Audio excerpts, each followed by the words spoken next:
Hello दोस्तों, welcome to Exampur. हम है एग्जामपुर कलम से क्रांति। मैं अभिनंदन आप सभी का आपके अपने परिवार एग्जामपुर में अभिनंदन करता हूं। आज हम यहां पर डिस्कस करने वाले हैं ट्रायंगल त्रिभुज का लास्ट पार्ट। आज त्रिभुज का अंतिम पार्ट रहेगा। आप लोगों को मैंने और चाचा ने बहुत मिस किया भाई साहब। मैंने और चाचा भी साथ में थे, हमने बहुत मिस किया आपको और आपने भी बहुत मिस किया। मैंने आपके कमेंट्स को देखा था। तो आज की क्लास की शुरुआत करते हैं। इसी के साथ सभी साथियों को गुड मॉर्निंग, राधे राधे, राम राम। आप सभी चीजों को बहुत अच्छे तरीके से समझ रहे हैं और जिन भी विद्यार्थियों का यूपी पुलिस में हो गया है उन सभी को बहुत बहुत हार्दिक शुभकामनाएं। खूब आगे बढ़ो, खूब बहुत प्यार पाओ, खूब मतलब मेहनत करके अपने मुकाम को हासिल करो। यही हमारी प्रेरणा है। चलिए, और एक दिन ऐसे ही एनटीपीसी का भी रिजल्ट आएगा, एक दिन ऐसे ही यूपी पुलिस का भी, एसएससी का भी, हर किसी का, टेक्निकल का भी, हर किसी का सिलेक्शन होगा। बस मेहनत, एक जज्बा, एक हौसला चाहिए कुछ भी करने के लिए, जो आपके पास है और जो समय समय पर आपको मिलता भी रहेगा। चलिए चलते हैं फिर आज की क्लास की ओर। सभी बिल्कुल शानदार तरीके से आप सब चीजों को समझेंगे और आंसर करेंगे सब क्वेश्चंस का, ठीक है। और मैं आपको कंसेप्ट भी सबके समझाता रहूंगा बढ़िया तरीके से। चलते हैं फिर, ठीक है। तो आज की क्लास का आप लोगों को पता है कि हम सेंट्रोइड के बारे में डिस्कस कर चुके थे, केंद्रक के बारे में डिस्कस कर चुके हैं हम। अब एक क्वेश्चन उसी केंद्रक पर देखते हैं एक बार, ताकि आपका कंसेप्ट और भी स्ट्रॉन्ग हो जाए, ठीक है। इस क्वेश्चन को, ये तो अकेला इंग्लिश में है, नहीं इसको नहीं लेते फिर चलो केंद्रक नहीं, फिर एक क्वेश्चन आप मुझे करके दिखाइए। आज मैं आपको देखना चाहता हूं कि आपके कितना ध्यान है ये सब। इस क्वेश्चन का आंसर क्या होगा जरा बताइए तो। इस क्वेश्चन का आंसर क्या होगा, आप थोड़ा जल्दी से बताएंगे। ये क्वेश्चन आपके पास है।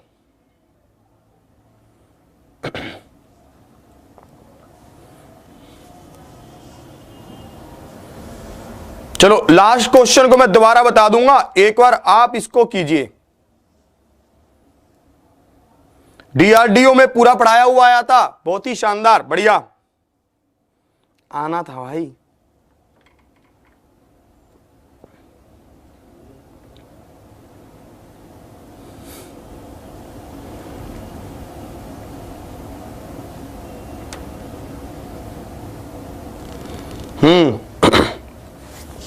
हाँ, इसका एक ऑप्शन 115 भी कर लेना यार, 115 भी कर लो एक ऑप्शन, है ना। इसका एक ऑप्शन 115 भी कर लो। अब इसको देखिए, हाँ ये क्वेश्चन आपके सामने है। अब इसका क्या आंसर होगा जल्दी से आप बताएंगे। देखिए हमारे पास क्या है, ट्रायंगल एबीसी है। हमारे पास क्या है, ट्रायंगल ए बी और सी है। और हमें यहां पर कहा गया कि BAC 50 डिग्री है। BAC क्या है, 50 डिग्री है। हमें BIC बताना है। BIC ये मुझे एंगल बताना है, ये कितना होगा। और हमें क्या बताना है, BIC बताना है, ये कितना होगा। ये भाई साहब इन्होंने कहा है कि I जो है वो इन सेंटर है, I जो है वो अंतः केंद्र है। तो यहां पर ये एंगल कितना होगा, 90 डिग्री प्लस में A/2 होगा। 90 डिग्री प्लस में A/2 ये हो जाएगा। और तो हमारे पास कितना आया, 9 और 2 11, 115 डिग्री बिल्कुल सही उत्तर, ठीक है। 115 डिग्री इसका बिल्कुल सही उत्तर है, ठीक है। 115 degree is the right answer. सबको ये बातें बिल्कुल समझ आ रही हैं, किसी को इसमें कोई दिक्कत नहीं आ रही है, ठीक है। एक क्वेश्चन और देखते हैं ऐसा ही, कि आप इसको भूल तो नहीं गए। ऐसा ही एक क्वेश्चन आपके एग्जाम में पूछे जाने की प्रबल संभावना है। इस क्वेश्चन को देखिए, इस क्वेश्चन से आप क्या समझते हैं। ये क्वेश्चन आपके सामने है, इस क्वेश्चन से आप क्या समझते हैं, ये क्वेश्चन आपके सामने है। इसका आंसर करेंगे जल्दी से, ठीक है। अभी बस चाचा थोड़ा गुस्सा है। चाचा कहते आप अकेले मैरिज में चले गए, मुझे लेके नहीं गए। मैंने कहा चाचा बुलाया तो था आपको, तब आप कहते मैं बिजी हूं। तो फिर चाचा कहते वो तो मैं एक्टिंग कर रहा था कि तुम फिर से बुलाओगे, तुमने फिर से बुलाया ही नहीं। तो मैंने कहा आपको ऐसा करना नहीं चाहिए था। होता नहीं है, कई कई बार कोई मना कर देता कि मैं नहीं जाऊंगा साहब, मैं नहीं, अरे नहीं नहीं नहीं नहीं, अपने को काम है। उसको होता है कि ये मिन्नतें कर, क्यों करें भाई, आजकल वो टाइम ही नहीं रह गया। तो अब चाचा बस बिल्कुल गुस्सा है, थोड़ा मैं मना रहा हूं चाचा को, मान जाएंगे थोड़ी देर में, ठीक है। अब मैं मना लूं उनको, तब तक आप इस क्वेश्चन का आंसर कीजिए बढ़िया से, ठीक है। इस क्वेश्चन का आंसर क्या होगा, ध्यान से देखिए। जिनका भी 110 डिग्री आ रहा है, ना मानोगे तुम, हैं, जिनका भी 110 डिग्री आ रहा है, भावनाओं में बह गए लगते हो। अब इसको देखो, यहां पर हमें कहा गया कि एबीसी एक ट्रायंगल हमारे पास है, मैंने कहा ठीक है। इन्होंने कहा जो बी एंगल है वो 40 डिग्री है, मैंने कहा ठीक है। इन्होंने कहा बी ए सी ये एंगल कितना है, 30 डिग्री है, मैंने कहा ये भी ठीक है, कोई दिक्कत नहीं है। अब इन्होंने कहा ए आई बी क्या होगा, ए आई बी, हमें इस ट्रायंगल का मान बताना, इस एंगल का, ए आई बी हमें इस एंगल का मान बताना है कि ये एंगल थीटा क्या होगा, हमें इसका मान बताना है। मैंने कहा कोई दिक्कत नहीं है भाई साहब, ये भी हो जाएगा। कैसे होगा, ध्यान से देखिए आप। अब देखो ये 40 और 30 70 तो ये हो गया, 180 डिग्री पूरे का जोड़ था, 70 ये हो गया, तो 110 बचा। ये कौन सा, ये वाला, ये 110 डिग्री बच गया, ठीक है। मैंने आपको हमेशा क्या समझाया था, मैंने आपको हमेशा समझाया था कि अगर आपको ये एंगल निकालना है तो इसका मान क्या होगा, 90 डिग्री प्लस में टॉप के एंगल का आधा, 90 डिग्री प्लस में टॉप के एंगल का आधा। आप 110 का आधा करेंगे तो क्या होगा, 55 डिग्री होगा। तो ये किसके बराबर आ जाएगा, 145 डिग्री के बराबर आ जाएगा। 145 degree is the right answer, 145 degree is the right answer. 145 degree इसका बिल्कुल सही उत्तर होगा। हमने यहां पर शुरू में ही एक बात कर ली थी कि आपने इस सभी चीजों में एक बात को ध्यान से देखा। अभी तक हमने इन सेंटर पढ़ा, सरकम सेंटर पढ़ा, जब एंगल बाइसेक्टर बाहर की ओर मिलते हैं उसको भी पढ़ा। इस सब में मेन इंपॉर्टेंट एक कॉमन बात थी, पता है क्या, हम हमेशा टॉप एंगल की बात कर रहे थे। हम हमेशा किसकी बात कर रहे थे, टॉप एंगल की बात कर रहे थे। इस बात को आप समझ रहे हैं, मुझे लग रहा है कि आप समझ रहे हैं। अब चाचा मुझे कहते कि भाई साहब चलो तुम शादी में तो नहीं लेकर गए, तुम्हारी मर्जी, अब तुम एक काम करो, अब मुझे आगे कुछ मैथ में नया सा सिखाओ। मैंने कहा ठीक है आ जाओ आप, आपका ही तो इंतजार है। मैंने कहा आज आपको मैं बताना चाहता हूं कि ऑर्थो सेंटर क्या है। ऑर्थो सेंटर, सब इस बात को ध्यान से समझना। इसको क्या कहा जाता है, इसको लंब केंद्र कहा जाता है। इसको क्या कहा जाता है, लंब केंद्र कहा जाता है। ये ऑर्थो सेंटर है। आप इससे क्या समझते हैं, अभी इसकी बारे में बात करेंगे। ऑर्थो सेंटर, अगर एक ट्रायंगल आपके पास है और आप यहां पर सभी लंबों को मिलाएं, सभी परपेंडिकुलर जो इसके ऐसे, हमने यहां पर क्या किया, टॉप लाइन से एक एक सभी लंब खींचे गए, एल्टीट्यूड जिसको भी कहा जाता है, ठीक है। इसमें एल्टीट्यूड और परपेंडिकुलर बाइसेक्टर में क्या वो थी, डिफरेंट था। इसमें ये 90 डिग्री का कोण बनाएगा, परंतु ये स्टार्ट कहां से होगा, ये स्टार्ट इसके कॉर्नर से होगा, वर्टेक्स से होगा। सबको ये बात बिल्कुल क्लियर हो रही है। तो यहां पर ये इस तरह से बनेगा, ठीक है। ए बी ई एफ ले लेते हैं। इसको हम किससे रिप्रेजेंट करेंगे, ऑर्थो सेंटर को। ऑर्थो सेंटर को हम ओ से रिप्रेजेंट कर देते हैं, ओ से, ठीक है। ये ऑर्थो सेंटर ओ बन गया और ये सभी 90 डिग्री के कोण बन गए। सबको ये बात बिल्कुल क्लियर। अब देखो आपको मैं यहां पर एक बात समझा रहा हूं। अगर मैं ऑर्थो सेंटर की बात कर रहा हूं तो ऑर्थो सेंटर पर भी एक कोण बनता है। कितने डिग्री का कोण ये पूछता है, इसको आप ध्यान से सुनना। जहां पर ये ऑर्थो सेंटर आकर मिलते हैं उस यहां पर एक थीटा बनेगा और इस थीटा का मान कितना होगा, 180 माइनस ए होगा। इस थीटा का मान क्या होगा, 180 माइनस ए होगा। पाई माइनस ए होगा, पाई माइनस ए भी इसको कहा जाता है। 180 माइनस ए, पाई माइनस ए, यही इसकी खासियत है। बस इतना ही हमें इसकी जरूरत पड़ेगी। वो सीधा सीधा कहेगा कि एक जगह पर, एक बिंदु पर सभी ऑर्थो, एक सभी एल्टीट्यूड्स लंब आकर मिल रहे हैं, उस बिंदु पर बनने वाले कोण BOC का मान बताएं क्या होगा। तो हम देखेंगे टॉप पर एंगल कौन सा है, टॉप वर्टेक्स क्या है, A है, तो ये एंगल क्या होगा, पाई माइनस ए होगा, 180 माइनस ए होगा। बहुत शानदार, ठीक है। सबको ये बात बिल्कुल समझ आई, किसी को कोई दिक्कत तो नहीं है इसमें। अब इस पर देखो किस तरह के क्वेश्चन बनते हैं, ध्यान से आप देखना। फिर इसके बाद मैं आपको एक बहुत ही गजब सिस्टम दूंगा। क्या, मैं आपको पूरे जो है ना ये ऑर्थो सेंटर और ये सब, इनको एक ही पेज पर बनाकर दे दूंगा, सरकम सेंटर, ताकि आपको सभी में डिफरेंस समझ आ जाए। इसके बाद ये क्वेश्चन करने के बाद इन सेंटर को, सरकम सेंटर को और ऑर्थो सेंटर को एक पेज पे बना लेंगे, अंतः केंद्र को, ठीक है, बाह्य केंद्र को और अपना सरकम सेंटर को और इसके साथ लंब केंद्र को एक पेज पर बना लेंगे। चाचा कहते ये तो बहुत बढ़िया हो जाएगा, फिर तो लर्न करना और भी आसान हो जाएगा। मैंने कहा हाँ ये तो होगा ही। तो आप एक बार क्लास को सभी साथी मिलकर शेयर कर दें, क्योंकि काफी साथी आज आए नहीं है भाई साहब, ये आपकी तरफ से कोई कमी रह रही है, आपके प्रयास की ओर से। एक बार सभी साथी मिलकर क्लास को शेयर कर देंगे। और जिनका कांस्टेबल में हो गया भाई साहब, यूपी पुलिस में, ये मत सोचना कि अब आगे तैयारी नहीं करेंगे भाई साहब, तैयारी पूरी जोर शोर से रहनी चाहिए, गजब तरीके से, ठीक है। सभी साथी मिलकर एक बार क्लास को शेयर कर देंगे ताकि और भी साथी हमारे साथ जल्दी से जुड़ जाएं, ठीक है। अब इसको देखिए, ये हमें क्या कह रहा है, ध्यान से आप इसको बात को समझेंगे। हमें यहां पर कहा गया कि O is the ortho centre of the triangle ABC। O क्या है, ऑर्थो सेंटर है ट्रायंगल ABC का, ABC का ऑर्थो सेंटर है। और हमें कहा गया कि BOC कितना है, BOC 100 डिग्री है, BOC कितना है, 100 डिग्री है। हमें BAC बताना था।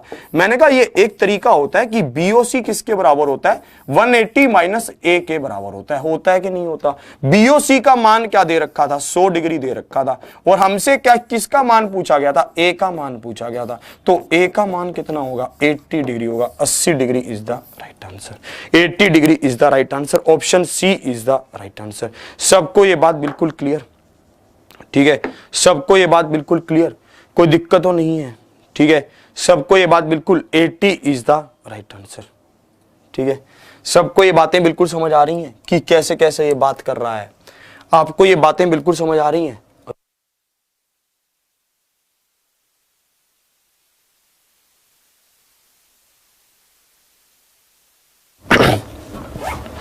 सबको ये बातें बिल्कुल समझ आ गई, ठीक है। तो चाचा यहां पे कहते कि भाई साहब इसमें तो पूरा मजा आ गया, ये पूरा इंटरेस्टिंग था। कह रहे एक ऐसा क्वेश्चन दे जो देखने में अजीब सा हो, मतलब जो समझ सा ना आए। मैंने कहा लो ऐसा भी ले लो। मैंने कहा एसएससी सीजीएल 2017-2015 का एक क्वेश्चन देखो, बहुत ही शानदार क्वेश्चन पूछा गया। एसएससी सीजीएल 2015 में ये एक शानदार क्वेश्चन पूछा गया। इस क्वेश्चन से आप क्या समझते, इस क्वेश्चन का आप क्या आंसर करते? अगर आप इसका आंसर कर पाते तो मजा आ जाता, अगर आप इसका आंसर दे देते तो मजा आ जाता, आप इस बात को समझ जाते। अब इसको देखिए, इस क्वेश्चन को देखिए, चाचा ने क्या डिमांड की, ध्यान से आप समझना।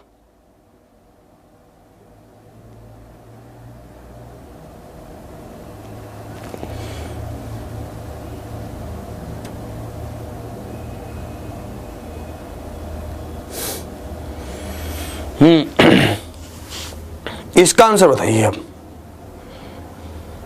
क्या बात, क्या बात, आप तो काबिल हो रहे हैं बिल्कुल अच्छे से, आप तो धीरे धीरे चलना सीख रहे हैं, गजब,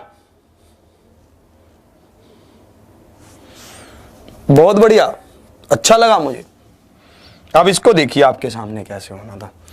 इन्होंने कहा O is the ortho centre of the triangle ABC। ABC हमारे पास एक त्रिभुज है, ABC हमारे पास क्या है, एक त्रिभुज है, और इस त्रिभुज में O क्या है, ऑर्थो सेंटर है। O क्या है, ऑर्थो सेंटर है। मैंने कहा ठीक है, O ऑर्थो सेंटर है।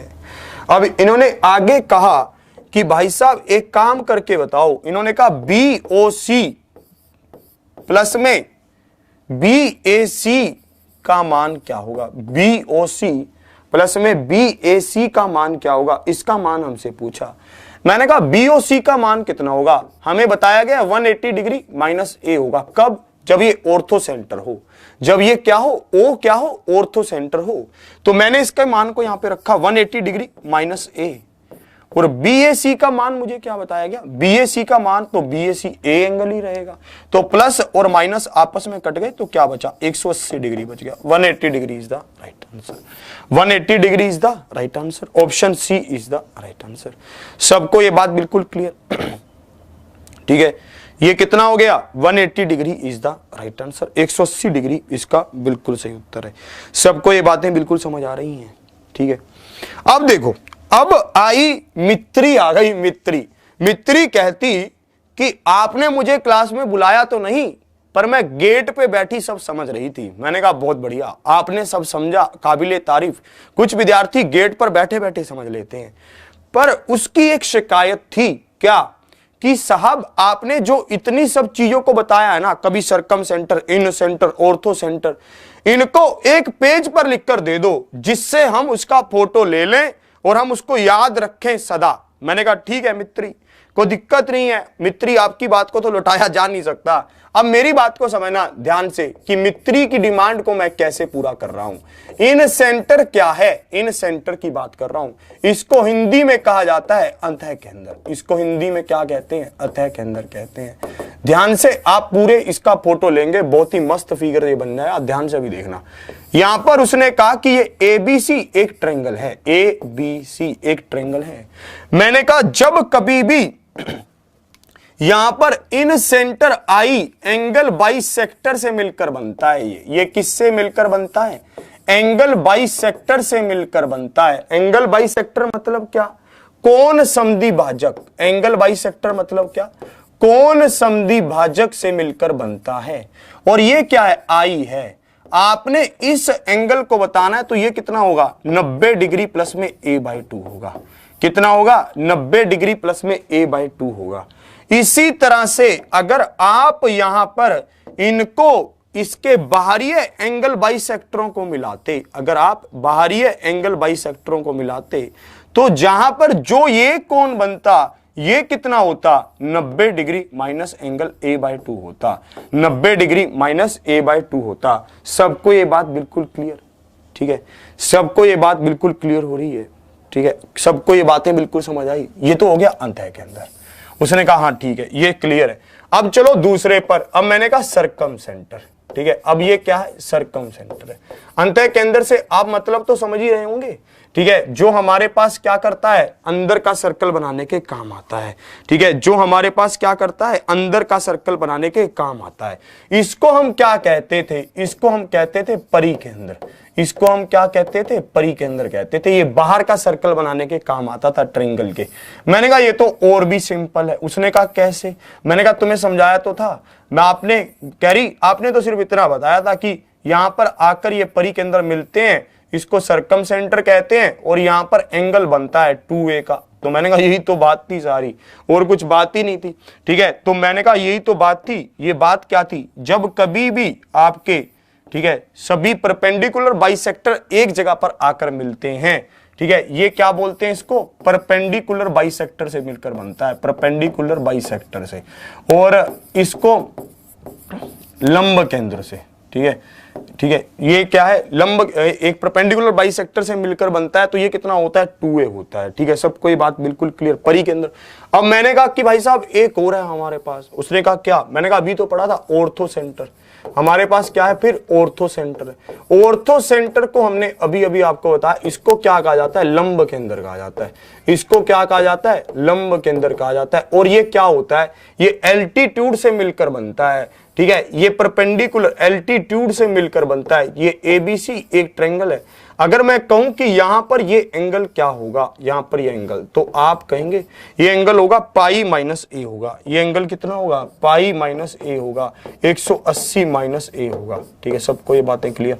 तो मित्री बहुत प्रसन्न हुई, ठीक है, कह रही अब इसका फोटो ले लूं मैं। मैंने कहा हाँ इसका फोटो लो। आपको फोटो लेने के लिए तो दिखाया गया है। ये आपके पास इन सेंटर, सरकम सेंटर, ऑर्थो सेंटर, ये सब चीजें आपके पास हमेशा रहेंगी और इन्हीं पर हमेशा से क्वेश्चन पूछा जाता रहा है और इन्हीं पर आगे भी क्वेश्चन पूछेगा और हमेशा इसी पर क्वेश्चन पूछता रहेगा।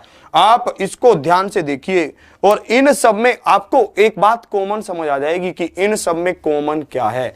आपको देखते ही समझ आ रहा होगा कि इसमें कॉमन क्या है। देख रहे हो आप क्या कॉमन है, इसमें ये टॉप के एंगल से हमेशा पंगे लिए गए हैं। इसमें क्या किया गया है, हमेशा किससे छेड़खानी की गई है, जो ये टॉप का एंगल है, ठीक है, उससे हमेशा पंगे लिए गए हैं, टॉप के एंगल से। देखो जब कभी भी आपका इन सेंटर बनता है तो टॉप के एंगल का आधा प्लस में 90 डिग्री जोड़ा गया।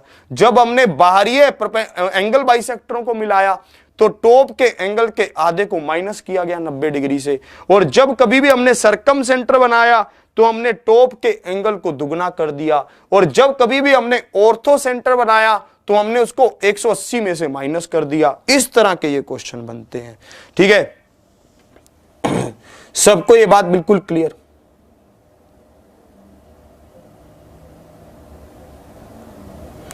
बिंदु पर बना कोण ऊपर बने कोण का दुगना होता है। बिंदु पर बना, बताया तो, बिंदु पर बना कोण ऊपर वाले कोण का दुगना होता है, यही तो है।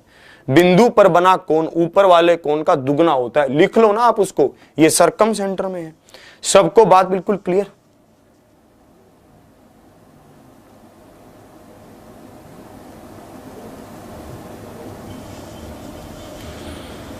हाँ, बस आप इसको ध्यान से याद कर लीजिए, ठीक है, आप इसको ध्यान से याद कर लीजिए। ये सब बहुत, अगर आपने इसको याद कर लिया ना,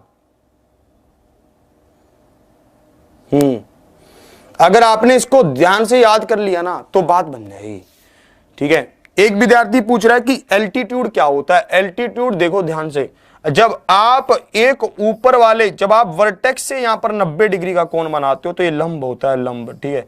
जब आप वर्टेक्स से बनाते हो ऊपर वाले बिंदु, जैसे यहां पे आपको उस लाइन पे बनाना है तो आपको स्टार्ट इस वर्टेक्स से करना होगा, इसके अपोजिट वर्टेक्स से, तो वो एल्टीट्यूड होता है, ठीक है। अब बताओ,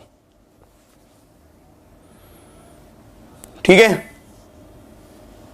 एक विद्यार्थी पूछ रहा है कि सर पता कैसे चलेगा। अरे बोलेगा ना, वो बोलेगा, वो कहेगा कि भाई साहब अगर एंगल बाइसेक्टर मिल रहे हैं तो ये इन सेंटर आई है, या फिर वो कहेगा कि एक इन सेंटर बिंदु आई है, या फिर वो कहेगा कि सरकम सेंटर बिंदु ओ है, या फिर वो कहेगा ऑर्थो सेंटर बिंदु है, एक एम है, पी है, क्यू है। वो तो वो बोलेगा, उसके बोलने से ही तो पता चलेगा, नहीं तो वो कहेगा कि एक बिंदु ऐसा है जिस पर सभी लंब एल्टीट्यूड्स आकर मिलते हैं, तो आप समझ जाओगे, ठीक है। तो आप उससे समझ जाओगे, इस तरह से ये चलेगा। सबको ये बातें समझ आ रही हैं, ठीक है। इस पर हमने काफी क्वेश्चंस किए। हाँ, एक और रह गया भाई, सेंट्रोइड तो रह गया।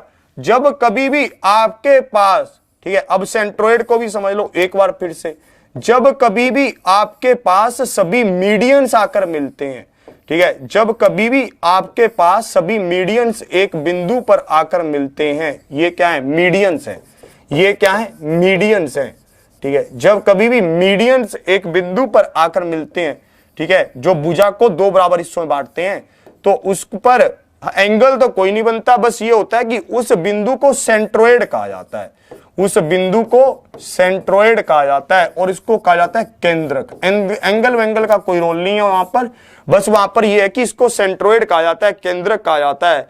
और ये क्या करता है, ये पूरी ट्रायंगल को बराबर हिस्सों में बांट देता है, 1 2 3 4 5 6 बराबर हिस्सों में बांट दिया। इसके ऊपर मैं बहुत चर्चा कर चुका हूं आपके साथ, ठीक है, उतने लेवल के ही क्वेश्चन बनते हैं उसमें, ठीक है। ये सेंट्रोइड है, ये 6 हिस्सों में बांटता है, इतने एरिया का हिस्सा 1/12 होता है। अगर आप सभी केंद्र मिड पॉइंट्स को मिलाएंगे तो ये कितने हिस्सों में बांट रहा था, 1 2 3 4 हिस्सों में बराबर में बांट रहा था। इस तरह से बात है। और आपको इसमें एक बात और समझनी है, वो क्या बात है, वो ये बात है कि भाई साहब जहां पर भी ये बिंदु बनता है ना, उससे ऊपर की भुजा 2:1 में कटती है। ये पूरी जो लाइन होती है ये 2:1 में कटती है। ये क्या होती है, 2:1 में कट जाती है। ए बी सी हमारे पास है, तो ये डी है, अगर ये ई है तो ए ई और डी ई का अनुपात क्या होता है, 2:1 होता है। ए ई और डी ई का अनुपात क्या होता है, 2:1 होता है। सबको ये बात बिल्कुल क्लियर। अब देखो एक बात और आपको बताना चाहता हूं, अच्छी बात है, उसको भी समझना। हमने इक्विलेटरल ट्रायंगल को समझा था, इक्विलेटरल ट्रायंगल को हमने क्या किया था, इक्विलेटरल ट्रायंगल को समझा था। इक्विलेटरल ट्रायंगल, समबाहु त्रिभुज, हमने एक ट्रायंगल पढ़ा था, समबाहु त्रिभुज। समबाहु त्रिभुज में क्या था कि सभी भुजाएं बराबर होती थी। समबाहु त्रिभुज में क्या होता था, सभी भुजाएं बराबर होती थी। आपको एक बात इंपॉर्टेंट है जिस पे क्वेश्चन बनता है, वो क्या है कि समबाहु त्रिभुज में जो सभी बिंदु होते हैं ना, वो एक ही पॉइंट पर लाई करते हैं। समबाहु त्रिभुज में जो ये बिंदु होते हैं ना, इन equilateral triangle all points circum centre, in centre, ortho centre and centroid lie at a single point. इस बात को याद रखना, एक समबाहु त्रिभुज में, ठीक है, केंद्रक, अंतः केंद्र, बाहरी अंतः केंद्र, केंद्रक और अपना ये लंब केंद्र और जो सर्कम सेंटर वाला है, ठीक है, परिकेंद्र, ये एक ही बिंदु पर लाई करते हैं। ये इक्विलेटरल ट्रायंगल की प्रॉपर्टी है, ये समबाहु त्रिभुज की प्रॉपर्टी है। तो इसका मतलब क्या है, ये इसको किस अनुपात में काटता है, 2:1 में इसको काटता है ये बिंदु, और वो तो कटेगा ही कटेगा, चाहे यहां पर कुछ भी दे रखा हो कि वो एंगल बाइसेक्टर हैं, वो परपेंडिकुलर बना रहे हैं। इस बात को ध्यान रखना। एक विद्यार्थी पूछ रहा है सर इन सेंटर और सर्कम सेंटर में डिफरेंस बताओ। मैं एक बात नहीं समझ पाया आपकी, आपने क्लासेस शुरू से नहीं ली क्या? इन सेंटर का क्या होता है समझो। ए पागल विद्यार्थी, कब समझेगा तू? इन सेंटर मतलब ऐसा सेंटर जो आपका जिस पे प्रकार रख के अंदर घुमाएंगे तो क्या होगा, अंदर की तरफ एक सर्कल बनेगा। है सर्कम सेंटर मतलब क्या, आप प्रकार रख के घुमाएंगे तो बाहर की तरफ एक सर्कल बनेगा। वही तो वो कहना चाहता है। वो क्या कहना चाहता है? वही तो वो कहना चाहता है कि एक ट्रायंगल के अंदर एक सर्कल बनता है, एक ट्रायंगल के बाहर सर्कल बनता है। इन और सर्कम, बात खत्म। समझे या बात को?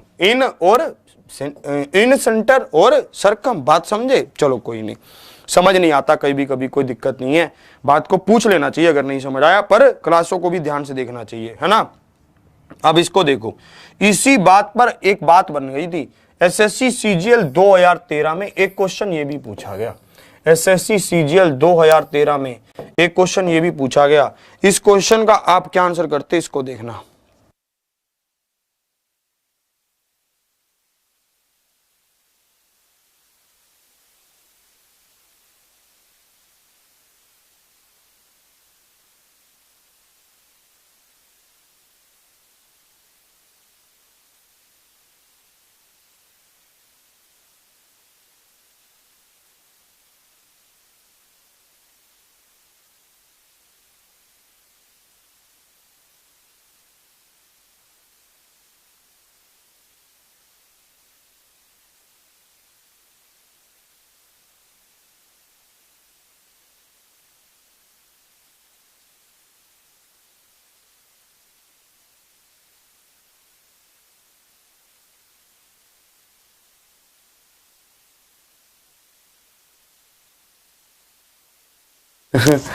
अब इसको देखिए, ये क्वेश्चन आपके सामने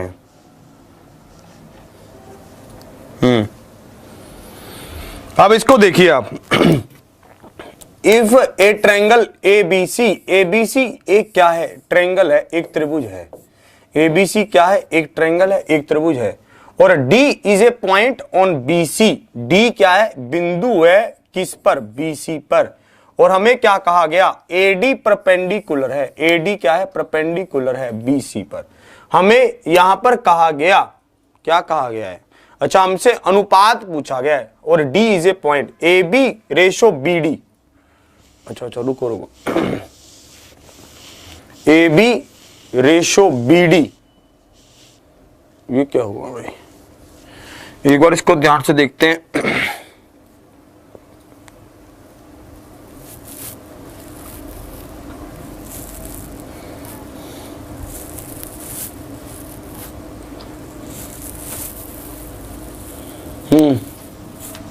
देखिए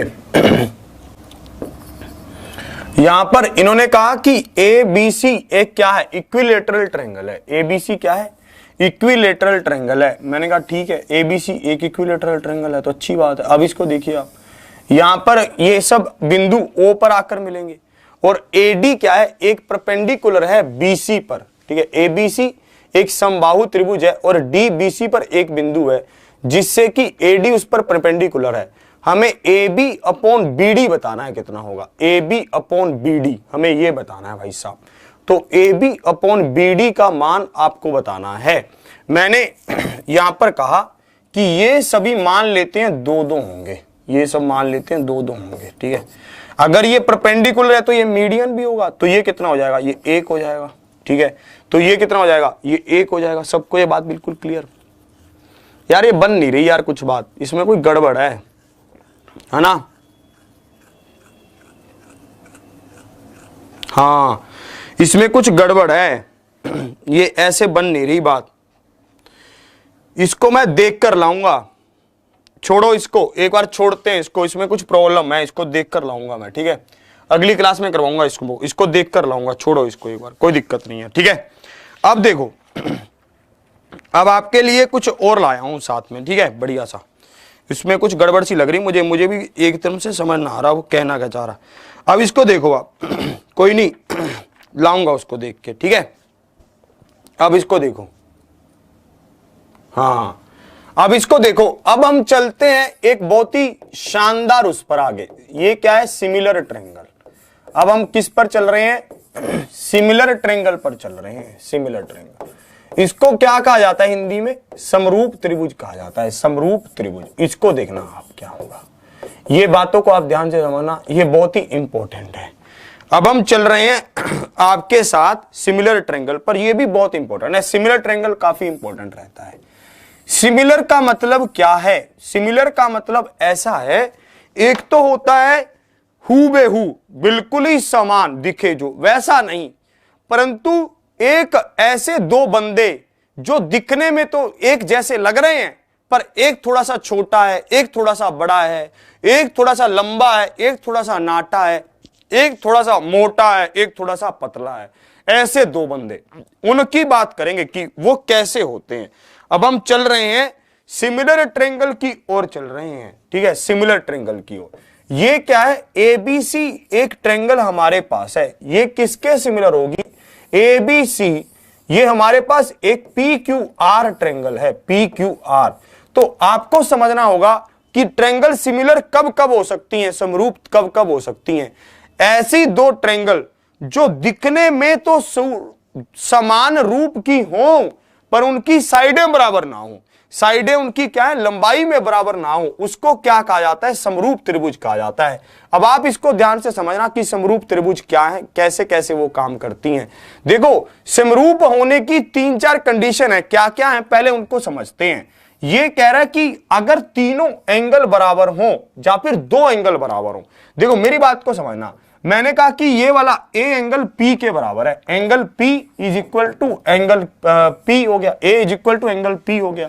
हाँ, इसी तरह से एंगल बी बराबर है क्यू के, angle B is equal to angle Q, ये भी बराबर है। अगर दो एंगल बराबर हो गए तो तीसरा अपने आप बराबर होगा। अगर दो एंगल बराबर हो गए तो तीसरा अपने आप बराबर होगा। क्यों? मान लेते हैं 30 है, ये 60 है, तो ये 90 आया, ये 30 ये 60, तो ये भी 90 ही आएगा। तो इसका मतलब कंडीशन बन गई कि तीन एंगल बराबर हों, ट्रिपल ए, या फिर दो कोण बराबर हों, तब दो त्रिभुज क्या हो जाएंगी? सिमिलर हो जाएंगी। सबसे पहले हम जानते हैं कि सिमिलर होंगी कैसे ट्रायंगल, सबसे पहले तो हम ये जानते हैं, फिर हम बात करेंगे।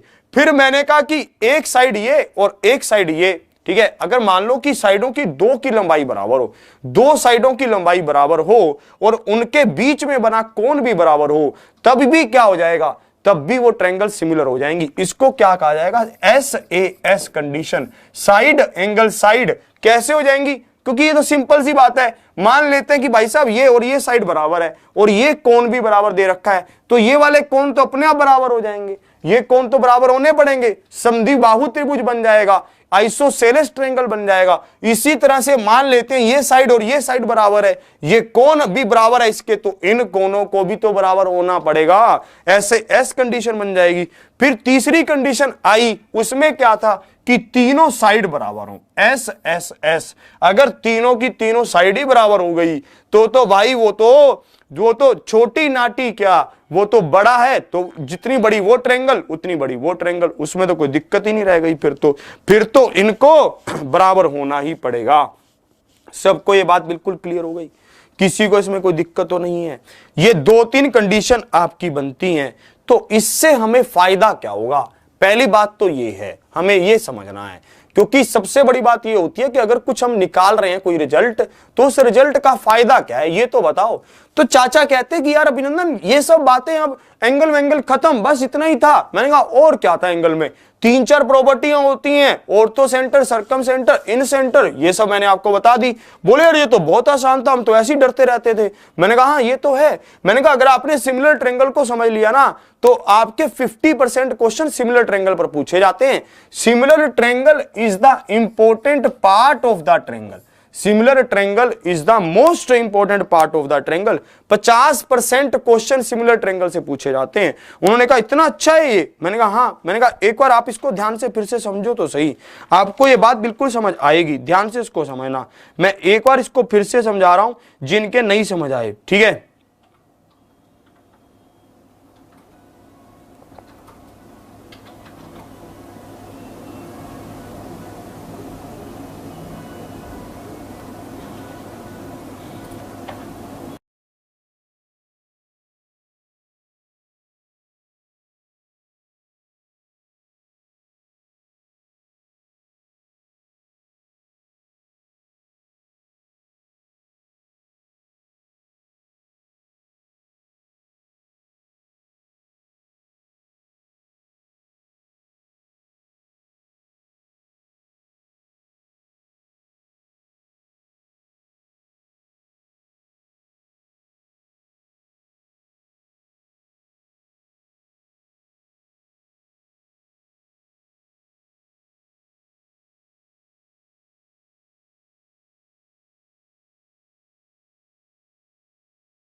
इसको एक बार फिर से बता रहा हूं, फिर से समझो ध्यान से। देखो जब इसमें तीन कंडीशन होती है, अभी ये तो बहुत हल्का सा है, सिस्टम समझ लो। तीनों एंगल अगर बराबर होंगे तो ट्रायंगल समरूप होंगी, तीनों कोण अगर बराबर होंगे तो ट्रायंगल समरूप होंगी, ठीक है, सिमिलर होंगी। अगर दो साइडें और एक एंगल बराबर होगा तब भी ट्रायंगल समरूप होंगी, और अगर तीनों साइडें बराबर होंगी तब भी ट्रायंगल क्या होंगी, समरूप होंगी। अब देखो, अब मेरी बात को समझना ध्यान से कि इसमें क्या है। अब मेरी बात को समझना, ठीक है। अब मेरी बात को ध्यान से समझना कैसे कह रहे हैं। इन्होंने कहा कि भाई साहब समरूप तो आपने बता दिया, अब आगे भी तो बताओ और कैसे समरूप कैसे। मैंने कहा समझो मेरी बात को समझो। मैंने कहा एक बात मेरी ध्यान से समझना आप। यहां पर अगर मैं ट्रायंगल एबीसी ले रहा हूं, ठीक है, और यहां पे ले रहा हूं पी क्यू आर, यहां पे क्या ले रहा हूं, पी क्यू आर ले रहा हूं। सबको बात क्लियर। मैंने कहा मैं इस एंगल को ले रहा हूं 70 डिग्री, ठीक है, और यहां पे इस एंगल को ले रहा हूं 70 डिग्री। तो आपका पता है आपको क्या करना है, आपको यहां लिखना है कि सबसे पहले मैंने कौन सा एंगल लिया, बी साइड ली, बी हो गया, ठीक है। अब देखो यहां पर कौन सा एंगल है, पी, तो मैं इसको पी लिखूंगा, ठीक है। अब देखना आगे। फिर मैंने कहा भाई साहब ये मैंने लिया 80 डिग्री, ठीक है, तो ये कितना हो जाएगा, ये भी 80 हो जाएगा। आपने कहा ठीक है ये ले लो 80, ठीक है। अब देखो मैंने यहां पर लिखा सी, तो आप यहां पे लिखोगे आर। बात को समझ रहे हो आप। फिर मैंने कहा कि मैं यहां पर ले रहा हूं कितना बचा, 30, तो आपने कहा ठीक है, तो ये भी कितना हो जाएगा, 30 हो जाएगा। बात क्लियर। अब देखो ये मैंने लिया ए, इसके आगे ले लिया, आप आगे ले लो चाहे उसको पीछे, यहां पे लिखा क्यू। बात क्लियर हो गई। अब देखो सबको बात क्लियर हो रही है। मतलब मैं ये कहना चाहता हूं कि जो जो एंगल बराबर होंगे वैसे ही हम ट्रायंगल का नाम लिखेंगे। हमारे लिए ट्रायंगल समरूप कौन से होंगे, ये समरूप का साइन होता है। जो जो एंगल बराबर होंगे, देखो बी किसके बराबर है, पी के, तो बी और पी बीच में लिखा गया। तो ए किसके बराबर है, क्यू के, यहाँ ए यहाँ क्यू लिखा गया। सी किसके बराबर है, सी आर के बराबर है, यहाँ सी लिखा यहाँ आर लिखा। इस बात को आपको समझना होगा, ये बात बहुत जरूरी है, इसको आपको समझना ही होगा। ये बात अगर आप नहीं समझे तो मजा नहीं आएगा। एक बार फिर से समझो, ए किसके बराबर है, ए क्यू के बराबर है, तो मैंने ए लिखा तो क्यू लिखा, मैंने बी लिखा तो मैंने वहां पर क्या लिखा। अगर किसी के मन में ये आता है कि ऐसे ही क्यों लिखा, कुछ और भी तो लिख सकते थे, मैंने कहा हाँ मैं यहां पर लिख रहा हूं सी, यहां पे क्या लिख रहा हूं, सी लिख रहा हूं, तो यहां क्या लिखूंगा, आर लिखूंगा, ठीक है। अब मैं लिख रहा हूं बी, ठीक है, तो मैं यहां क्या लिखूंगा, पी लिखूंगा। अब मैं लिख रहा हूं ए, तो यहां क्या लिखूंगा, यहां ए लिखूंगा क्यू, ठीक है। अब देखो आपका बन गया। अब ऐसे होगा, बस आपको यह ध्यान रखना है कि जो जो एंगल बराबर हैं, ठीक है, वो आपको लिखने हैं। देखो आप ऐसे भी लिख सकते हो जैसा आपका मन चाहे, पर लिखना उसकी सीध में ही है। जैसे देखो यहां पे लिखा सी, एंगल सी क्या था, 80 डिग्री था, वहां पे लिखा आर क्योंकि एंगल आर 80 डिग्री है, ये ऐसे बनेगा। फिर इसकी साइडों को वो लो, ठीक है, अरे सुनो तो सही, आपके लिए सिंपल है क्योंकि आपको आता है, जिसको नहीं आता उसके लिए तो यही भगवान का बहुत बड़ा वो हो जाता है। अब इसको देखो, अब आपको यह ध्यान रखना है कि आपको कौन सी साइडों का रेशो लेना है। ठीक है, अब देखना 80 डिग्री के सामने कौन सी साइड है, ए बी, मैंने लिखा ए बी। यहां पर 80 डिग्री के सामने कौन सी साइड है, आप कहोगे क्यू पी, जब पी क्यू, मैंने लिखा क्यू पी। ठीक है, ये किसके बराबर होंगी साइडें, देखो। फिर मैंने कहा भाई साहब, फिर अब देखो और कौन सी साइडें होंगी। ठीक है, अब देखो मैंने कहा 30 डिग्री के सामने कौन सी साइड है, आपने कहा BC, मैंने लिखा BC। और यहां पर 30 के सामने कौन सी है, PR, तो मैंने लिखा PR। अब देखो, फिर मैंने कहा और कौन सा बचा, ठीक है, 70 AC और ये QR। इस तरह से ये काम कर रहा है। सबको ये बात क्लियर हो रही है? तो आपको ये बात बिल्कुल क्लियर है। ठीक है, आपको ये बात बिल्कुल समझ आनी चाहिए कि कौन सी साइडों का अनुपात बराबर होगा। ठीक है, यहां पर साइडों का अनुपात बराबर होता है दो सिमिलर ट्रायंगल में। ठीक है, ट्रायंगलों का अनुपात बराबर होता है दो सिमिलर ट्रायंगलों में, साइडों का अनुपात बराबर होता है। कैसे? वो एंगल के सामने वाली भुजा को लिया जाता है, ये तो मैंने वो बताया। परंतु अगर मान लो एंगल ना दे रखे हो, सीधा मुझे दे रखा हो कि ये दो ट्रायंगल सिमिलर हैं, तब आपको कौन सी साइड लेनी है? यहां से लो CB, मैंने लिखा CB। ये किसके बराबर होगा? RP के बराबर होगा, RP लिखा। अगर एंगल ना बताए हो, ये सिंपल दे रखा हो। फिर मैंने लिखा BA, ये किसके बराबर होगा? PQ के बराबर होगा। फिर कौन सा दो बचे? C और A बचे, मैंने लिखा C और A। ये किसके बराबर होगा? R और Q के बराबर होगा। इस तरह से चलेगा। अब आप मैच भी कर लो। देखो ये क्या था? BC था, ये RP था, ये तो है। ये BA है, ये QP है। उल्टा ही तो हुआ, नाम तो सेम ही है। ये BC है, BC और RP, AC और RQ बनाना इस तरह से होता है। ठीक है, इस तरह से ये होता है। जब आपको मान लो, देखो बराबर है बिल्कुल साइडें, बस B का फर्क, आगे पीछे का फर्क पड़ रहा है, साइड बिल्कुल सेम आ रही है। अगर मान लो एंगल ना भी दे रखा होता और आपके पास ये दे रखा है कि ये दो ट्रायंगल सिमिलर हैं, तो आप नाम से समझोगे कि आपको किस साइडों का अनुपात लेना है। आप किससे समझोगे? नाम से समझ जाओगे कि किस साइडों का आपको अनुपात लेना है, किस साइडों का। देखो एक बार फिर से बता रहा हूं, नाम से बता रहा हूं। ठीक है, आपको क्या है, नाम से बता रहा हूं कि नाम से कैसे करते हैं। ध्यान से देखो, मैंने किसको लिया? C और B को लिया, CB को यहां लिया। यहां पे भी पहले दो डिजिट को लिया, पहले दो अल्फाबेट्स को लिया, R और P को लिया, RP को लिया। फिर मैंने B और A को लिया यहां पर, और यहां पर अगले दो अल्फाबेट को लिया, P और Q को लिया। फिर जो दो बचे थे C और A को लिया और R और Q को लिया। इस तरह से ये करते हैं। सब इस बात को समझ रहे हैं? ये बहुत इंपॉर्टेंट है यार, इसके ऊपर बहुत क्वेश्चन बनते हैं। फिर तुम गलतियां करके आते हो, फिर आप पूछते हो कि कैसे कैसे कर दिया, कैसे कर दिया। ठीक है, अब ये बताओ, ये समझ रहे हो आप बात? ठीक है, ये बहुत इंपॉर्टेंट है, इस पे क्वेश्चन बनेंगे यार, ये मैं आपको समझाना चाह रहा हूं। ठीक है, सबको ये बात समझ आई? हाँ, और ये किसके बराबर होता है? ये हाइट के भी बराबर होता है, ये हाइट के अनुपात के बराबर भी होता है। जो इसका हाइट का अनुपात, जो इसकी हाइट होगी और इसकी हाइट होगी, जब आप इन दोनों की हाइट को डिवाइड करेंगे तो ये उसके भी अनुपात के 1 के उसके बराबर होगा। ठीक है, ये अनुपात किसके बराबर होगा? अनुपात H1/H2 के भी बराबर होगा। और ये किसके बराबर होगा? और पेरीमीटर के भी बराबर होता है, P1/P2 के भी बराबर होता है। और ये अगर मैं कहूं ये सब किसके बराबर होते हैं? अगर मैं इसका एरिया कहूं, एरिया, तो अगर आपको कभी भी इसके एरिया का अनुपात निकालना हो, अगर आपको कभी भी इसके एरिया का अनुपात निकालना हो तो आप क्या करेंगे? इसका स्क्वायर कर देंगे। आपको कभी भी इसके एरिया का अनुपात निकालने को कहा जाए तो आप इसका स्क्वायर कर देंगे, ये इसके एरिया का अनुपात होगा। ये रहा, फोटो ले लो अब इसकी।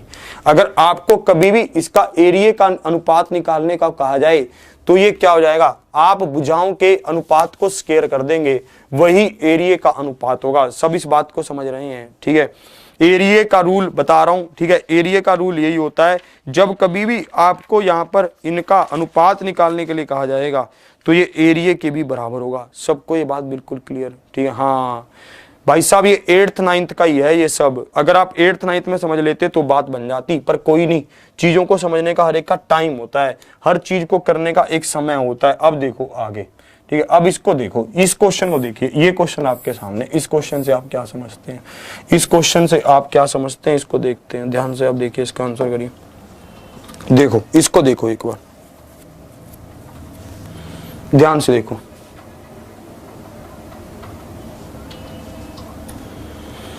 देखो ट्रायंगल एबीसी हमारे पास है, ट्रायंगल एबीसी हमारे पास है और ये किसके समरूप या फिर सिमिलर कहा गया, डीईएफ के सिमिलर कहा गया। ये ट्रायंगल एबीसी हमारे पास है और ये किसके सिमिलर कहा गया, डीईएफ के सिमिलर कहा गया इन्होंने, ठीक है। अब देखना आपके पास ये कैसे चलेगा मीटर इसका, देखो ए बी क्या है 4, मैंने 4 लिखा, बी सी क्या है 6, मैंने 6 लिखा, सी ए क्या है 9, मैंने 9 लिखा। अब इसको देखो डीई क्या है 8, मैंने 8 लिखा, ठीक है। इन्होंने हमसे पूछा एफ डी का मान बता दो क्या है एफ डी का, और ये दोनों सिमिलर भी हैं।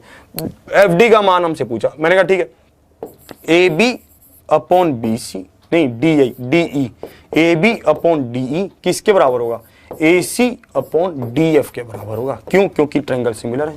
क्यों, क्योंकि ट्रायंगल सिमिलर। ए बी क्या था, ए बी था 4 और डीई था 8, ए सी था 9 और डी एफ मुझे बताना था। 4 दूनी 8 से ये कटा तो डी एफ कितना आएगा, 18 आएगा। 18 centimetre is the right answer. बात को समझे आप, इस तरह से आपने ये करना था। 18 centimetre is the right answer. किसी को दिक्कत तो नहीं है, ठीक है, सब इस बात को समझ रहे हैं। किसी को कुछ ऐसा लग रहा हो कि अजीब सा ये क्या हो रहा है,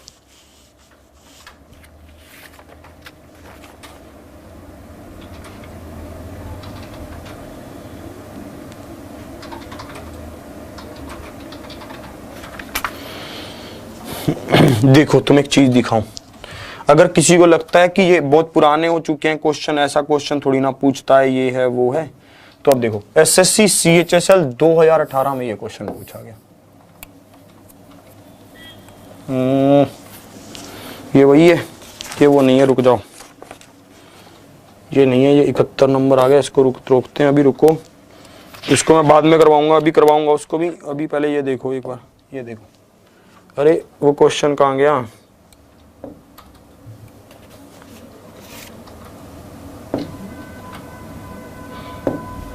ये रहा, इसको देखो, इस क्वेश्चन को देखिए, ये क्वेश्चन आपके सामने, इसको आप कैसे करते हैं देखिए। ये क्वेश्चन पूछा गया same to same SSC CHSL 2018 में। इससे आप क्या समझते हैं, ये क्वेश्चन देखिए आप,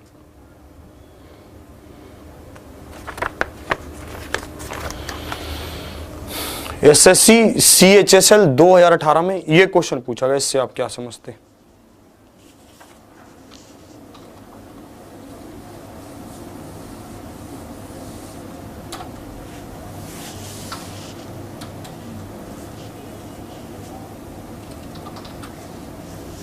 देखिए सेम टू सेम कंसेप्ट पूछा गया। इन्होंने कहा दो ट्रायंगल समरूप हैं हमारे पास, ए बी सी और डी एफ, ए बी और सी। जैसे इन्होंने ये नाम बता दिया, आप इसके अनुपात को समझ गए हैं क्या क्या लेना है, ठीक है। और हमें रेड ट्रायंगल बना लो, ये बीच में समरूप बना लो, ये बना लो, ठीक है। अब हमें कहा गया कि निम्नलिखित में से क्षेत्रफल का वो कौन बताएगा, एरिया का अनुपात कौन बता देगा, रेशो। तो मैंने कहा ठीक है, A B upon DE, B C upon E F, A C upon D F का स्क्वायर। ये रहा, option B is the right answer. Option B is the right answer. देखते ही आप इसको कर सकते थे, हो सकता था ना, कोई दिक्कत नहीं थी, सबको ये बात समझ आ रही थी। मैंने आपको भी बताया था कि जो भी साइडों का अनुपात होता है हम उसका स्क्वायर करते हैं तो वो किसके बराबर होता है, वो एरिया के अनुपात के बराबर होता है। वो किसके बराबर होता है, एरिया के अनुपात के बराबर होता है। सबको ये बात समझ आ गई थी। अब देखो और आपको दिखाऊं, और देखो ये रहा, इस क्वेश्चन का आंसर बताओ। ये क्वेश्चन आपके सामने, इसका आप क्या आंसर करते हैं, इस क्वेश्चन को देखिए, ये क्वेश्चन आपके सामने है।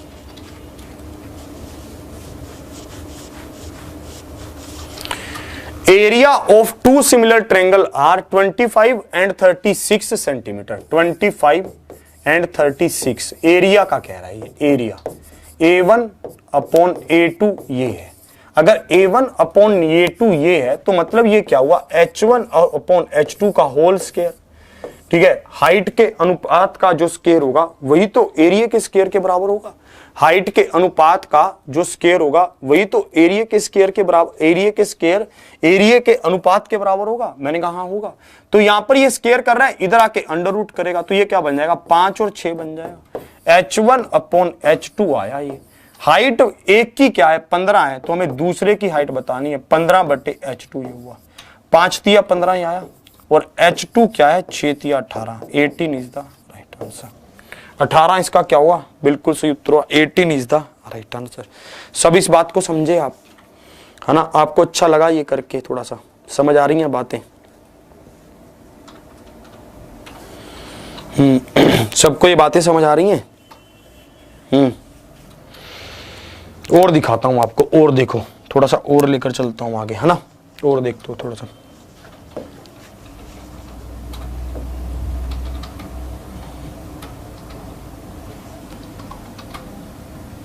हाँ ये रहा, इस क्वेश्चन में देखिए, ऐसा क्वेश्चन पूछ लेता है। ये क्वेश्चन आपके सामने आंखों ही आंखों में होने लगे, आंखों ही आंखों में, आंखों ही आंखों में कर दोगे अब तो आंखों ही आंखों में कर दोगे। देखो अब इसको आंखों ही आंखों में ना कर दो तो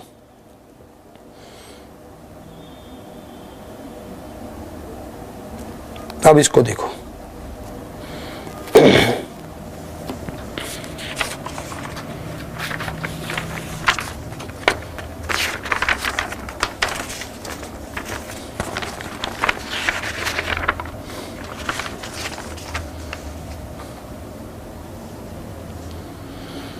हमारा सेशन जो अपना आने वाला है, हाँ सच एक इंपॉर्टेंट अनाउंसमेंट है, सैटरडे को आपकी महामैराथन होगी शनिवार को, ठीक है, सुबह 6 बजे से शाम के 6 बजे तक, दो दिन आपके लिए स्पेशल हैं।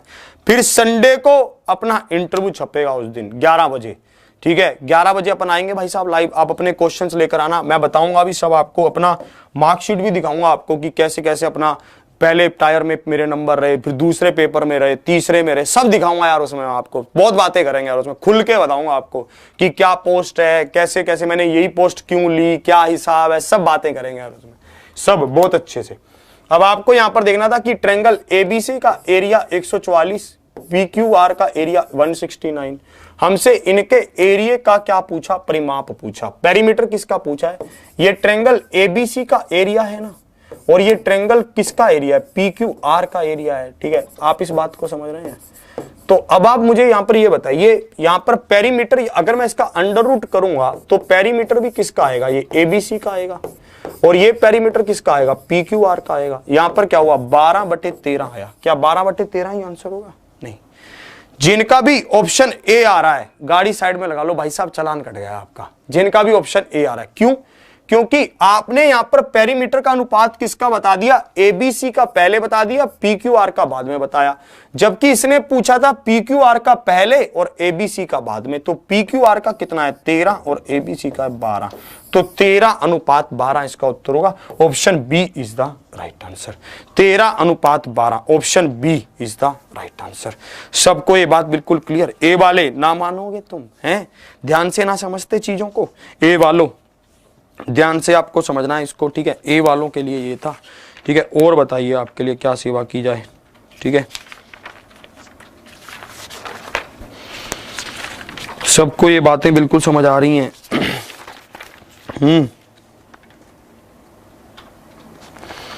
एक क्वेश्चन आपको करवाने की मेरी बहुत ही दिल की इच्छा है कि उस क्वेश्चन को मैं आपको करवाऊं। देखो इस क्वेश्चन को देखो अब एक बार, बहुत ही मेरी दिल की इच्छा है ये क्वेश्चन, और आप उसको करो, ये भी मेरी एक इच्छा है।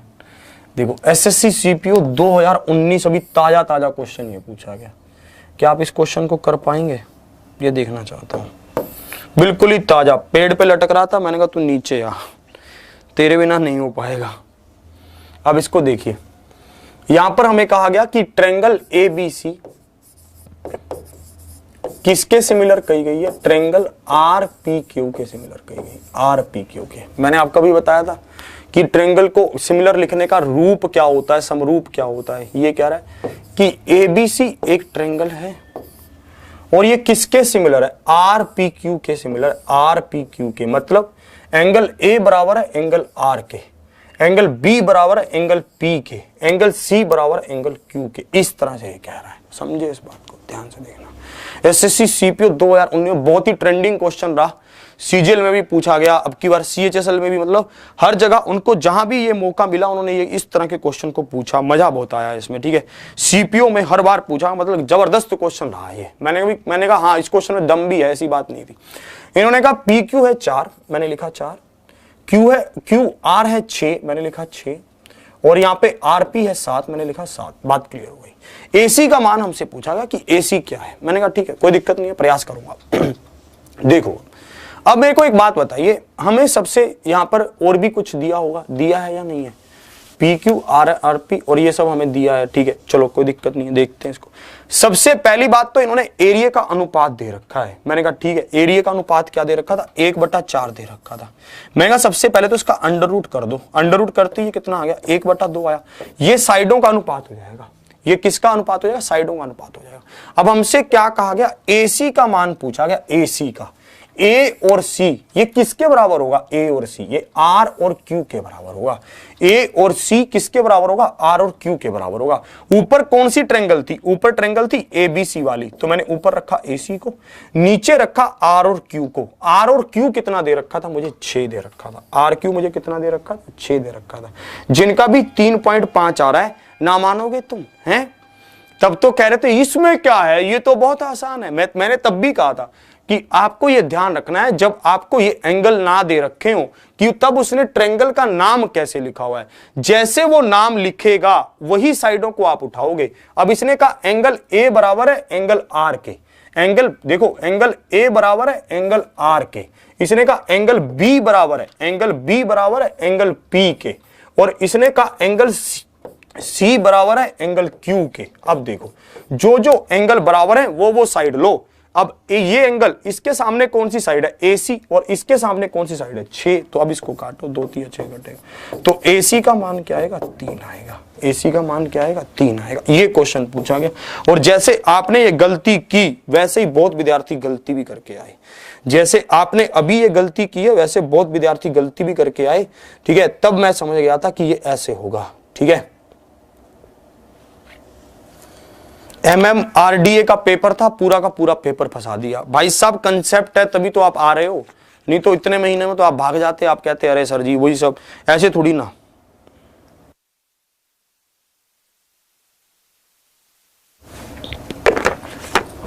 कहां अलग है?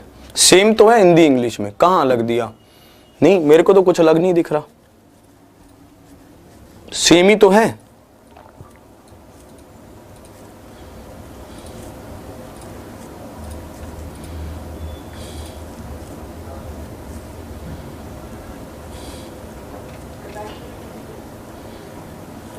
अरे चेला साहब क्या हो गया? गलत क्यों लिख रहे हो? आपका गलत हुआ है, किसका हो गया? क्या हो गया? जो सही खेल गए बहुत बढ़िया। एक बार फिर से ध्यान से देखो, सीपीयू का कोई दिक्कत नहीं है, ध्यान रखो आप। करोगे यार, आप ही तो करोगे, मैं भी तो आप में से ही निकल कर गया हूं। अब इसको देखो, एक क्वेश्चन और दे रहा हूं ऐसा ही, और आशा करता हूं कि आप उसको सही करेंगे। अब एक क्वेश्चन और दे रहा हूं ऐसा, ठीक है, उसको देखते हैं आप कैसे करते हैं। ये रहा, इस क्वेश्चन को देखो, इससे आप क्या समझते हैं? इस क्वेश्चन को देखिए, ये क्वेश्चन देखो, आएगा समझ, आएगा कैसे नहीं आएगा। ये सिमिलर का साइन है, सिमिलरिटी का साइन है, ठीक है। ये भी अभी ताजा ताजा लटक रहा था, इसको भी उठा के लाया हूं, ठीक है। अब इसको देखो, अब इसको देखो, अभी समझ आएगा। अब इसमें क्या कह रहा है कि ट्रायंगल एबीसी सिमिलर है ट्रायंगल क्यूपीआर के। किसके? क्यूपीआर के। देखो फिर इसने कहा 9/4 था, मैंने इसका अंडर रूट कर दिया, ये कितना हो गया? 3/2 हो गया। हुआ कि नहीं? अब इसको देखो, इसने हमें क्या कहा? इसने हमसे मान पूछा पी आर का, इसने हमसे मान पूछा पी आर का। तो देखो यहाँ पी आर क्या है? पी आर ये है, और ये किसके बराबर होगा? बीसी के बराबर होगा। बीसी अपॉन पी आर का अनुपात हमेशा बराबर होगा, बीसी और अपॉन पी आर। मैंने कहा ठीक है, बीसी का मान क्या था? 15, हमसे मान पूछा गया पी आर का। 3 5 15 पर ये कटा, तो पी आर का मान कितना आ गया? 10 आ गया। 10 इज द राइट आंसर। बन गया, कोई दिक्कत नहीं है, ठीक है। 10 इज द राइट आंसर। 10 इसका बिल्कुल सही उत्तर है।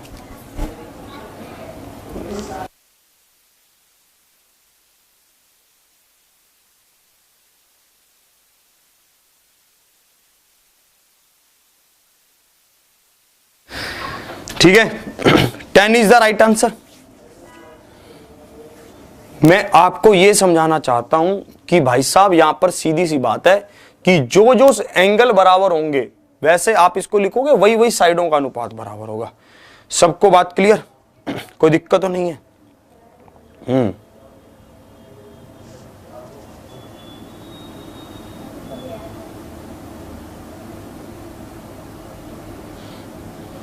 हाँ, ऐसे ऐसे क्वेश्चन पूछता है, ये पूछेगा। एक विद्यार्थी कह रहा है 69 को रिपीट कर दें, इसमें क्या दिक्कत है? इसमें ये भी तो ऐसी तो कह रहा था यार। देखो एबीसी कह रहा था कि सिमिलर है आरपीक्यू के, लिखा इसने एबीसी सिमिलर है आरपीक्यू के, ये लिख तो रखा है ट्रायंगल आरपीक्यू, थोड़ा नीचे लिखा गया वो वैसे ये लिख रखा था, ये आरपीक्यू के सिमिलर है। मैंने कहा ठीक है, अब इसको देखो, ये एबीसी सिमिलर है ट्रायंगल आरपीक्यू के, मैंने लिया इसको। तो देखो 1/4 दे रखा था इन्होंने एरिया, मैंने कहा ठीक है उसका अंडर रूट कर दो। अरे ये एरिया है, ये एरिया की बात कर रहा है। एरिया तो वो किस में भी लिखे, बात तो इंपॉर्टेंट वो है ना जिसमें वो सिमिलर कहेगा, नहीं है बात तो इंपॉर्टेंट वो है ना जिसमें वो सिमिलरिटी का रूल आपको दिखाएगा। आपको सिमिलरिटी का रूल देखना है कि सिमिलरिटी का रूल क्या है, सिमिलरिटी का साइन जो लिखा है यहां पर बात करेंगे, इसको उसको लेंगे, बस बात को समझे आप। ठीक है, अब आपको देखो ये कितना सिंपल लग रहा होगा, ऐसे क्वेश्चन पूछा जाता है और ये पूछा जाएगा, इसके ऊपर आप ध्यान रखना।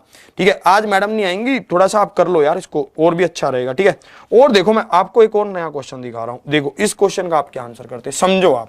ठीक है, हो गया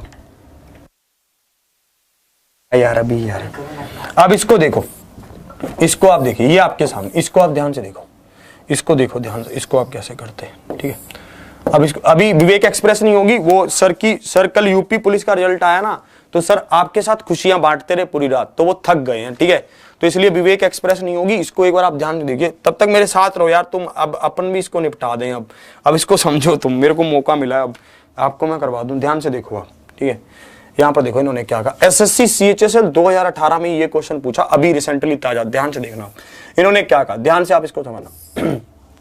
निपटा दे इन द सेंस अच्छी तरह से करवा रहा हूं। अब इसको देखना, the line DE parallel to side BC, यहां पे एक ट्रायंगल है हमारे पास एबीसी, एबीसी क्या है हमारे पास एक ट्रायंगल है। ठीक है, और यहां पर ये क्या है, इसके पैरेलल एक लाइन है डीई, इसके पैरेलल एक लाइन है डीई, बात को आप समझे? अब देखना, ठीक है, ध्यान से आप इसको समझना कि आप कैसे कह रहे हैं। इन्होंने कहा एडी किसके बराबर है, AB के 1/6 के बराबर है, मतलब AB अगर 6 है तो AD कितनी है, 1 है, बात को समझे? अब देखो और क्या कह रहा है कि अगर AC भी 6 है, AC भी क्या है 6 है, तो ये भी किसके बराबर होगा, 1 के बराबर होगा। सब इस बात को समझे, ये इसका अनुपात दे रखा है, ये हमें क्या दे रखा है, इसका अनुपात दे रखा है, AD/AB is equal to 1/6, equal to ये किसके हो जाएगा, AE/AC इज इक्वल टू 1/6, बात को समझ रहे हैं आप? ठीक है, और हमें कहा गया BC का मान है 18, BC का मान क्या है 18 है, मैंने कहा ठीक है। ठीक है, और हमसे पूछा गया DE का मान क्या होगा, DE का मान पूछा गया। ठीक है, DE का मान क्या होगा ये हमसे पूछा गया, इसका आंसर बताइए। ठीक है, इसका आंसर बताएंगे आप।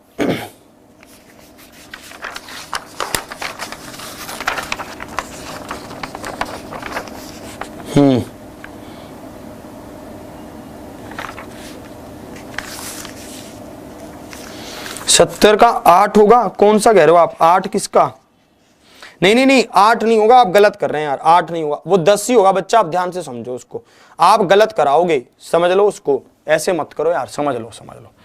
तो मैंने कहा भाई साहब ये तो सिमिलर ट्रायंगल है, क्यों?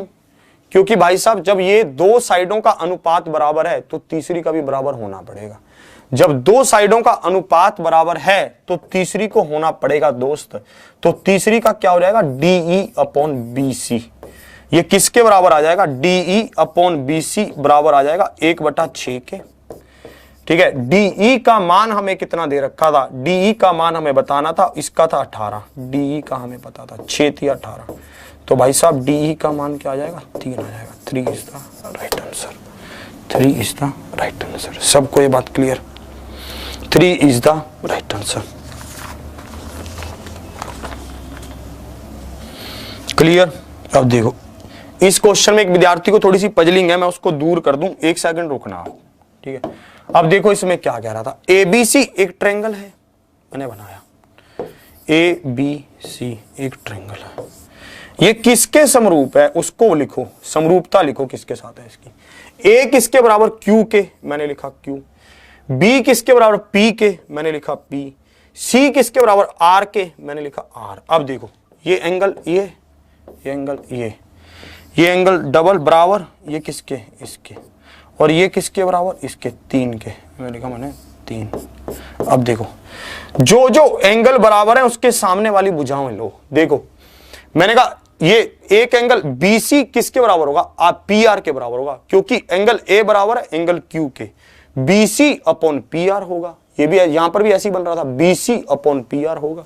और देखो AB अपॉन QR होगा, क्योंकि ये एंगल तीसरा बराबर है AB के और ये भी बराबर है किसके, QP के। इस तरह से मैंने किया, ठीक है। यहां पर देखो BC अपॉन PR लिखा, इसका अनुपात क्या दे रखा था, 9/4 दे रखा था। इसका अंडर रूट करोगे क्या बनेगा, 3/2, क्योंकि ये तो एरिया है। एरिया क्या होता है, साइडों का स्क्वायर होता है, साइडों के अनुपात का स्क्वायर क्या होता है, एरिया होता है, एरिया का अनुपात होता है। तो एरिया का अंडर रूट करोगे तो साइडों का अनुपात आ जाएगा। BC अपॉन PR आया, BC कितना दे रखा था, 15, PR का मान निकालना था, 3 5 15 कटा, PR 10 आ गया, 10 is the right answer. BC भुजा 15 है। सबको ये बात क्लियर? अभी रुको यार, ऐसे छुट्टी छुट्टी क्या, अभी रुक जाओ 2 मिनट, ठीक है। ये बात आपको समझ आ गई? और देखो और दिखाऊंगा आपको। ऐसा क्वेश्चन NTPC में भी पूछा जाता है, ये मत सोचना कि NTPC में ऐसा क्वेश्चन नहीं पूछा जाता, ठीक है। NTPC में भी ऐसा क्वेश्चन पूछा जाता है। ये क्वेश्चन देखो, ये इस क्वेश्चन को आप क्या समझते, इस क्वेश्चन की भावनाओं को समझो। NTPC में ये क्वेश्चन पूछा गया, इसको देखें ध्यान से, इसका आप क्या आंसर करते। फिर अभी दिखाऊंगा RRB JEE 2019 में भी एक ताजा क्वेश्चन ये पूछा गया, उससे आप क्या समझते हैं ये देखना पड़ेगा, ठीक है। अब इसको देखो आप, ये आपके पास है, NTPC में भी ये क्वेश्चन आपसे पूछा गया। अब इसको देखो आप कैसे समझते हैं। देखो हमें यहां पर कहा गया, हाँ ये पूरा नहीं है क्या क्वेश्चन, अच्छा ये ट्रायंगल नहीं काटे, यहां पर ट्रायंगल भी बने हुए हैं इसके, ठीक है। इसके ट्रायंगल कुछ इस तरह से बने हुए हैं, ये ट्रायंगल काटना भूल गए, साथ में इसके ट्रायंगल भी हैं। ये इसका ऐसे फोटो बना हुआ है ये, अब इसको देखना, ऐसे बना रहा हूं मैं। ये ट्रायंगल इसके हैं साथ में, L M N, ये S है, ठीक है, और ये है U, ये है V, और ये है W, और ये कितनी साइड है, 32 और 28 है, 32 है, ये फोटो बने हुए हैं भाई साहब इसके साथ में, ठीक है। अब इसको देखना, आप इसका क्या आंसर बताते हैं, ये इसका आंसर आप बताएंगे। देखो इन्होंने कहा कि L M N सिमिलर है U V W के, और हमें कहा कि हमें वैल्यू बतानी है S की, कि S का मान क्या होगा। मैंने कहा ठीक है बता देंगे, कोई दिक्कत है नहीं, ठीक है। और हमें किसका मान दे रखा है, एक इसका भी मान दे रखा है, इसका मान है 7, इसका मान क्या दे रखा है, 7 दे रखा है। मैंने कहा ठीक है अब बात बन जाएगी।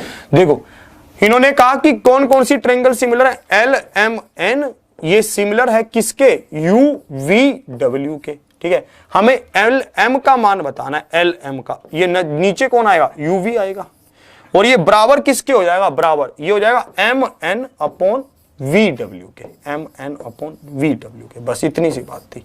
अब देखो L M क्या है, S है, और U V क्या है, 32 है, मैंने लिखा 32, M N क्या है, 7 है, और U V क्या है, 28, 7 चौके 28 और 8 चौके 32, तो S का मान क्या आएगा, 8 आएगा। S का मान क्या है, 8 इज द राइट आंसर। देखते कर सकते हैं, सब इस बात को समझ रहे हैं आप, 8 इज द राइट आंसर। आया मजा, कुछ लगा, कुछ सीखा है ना, सबको ये बातें समझ आ रही हैं, ठीक है। और देखो अच्छा प्रश्न अधूरा था, आपने उत्तर भी कर दिया था, क्या बात है लाडलो। अब इसको देखो,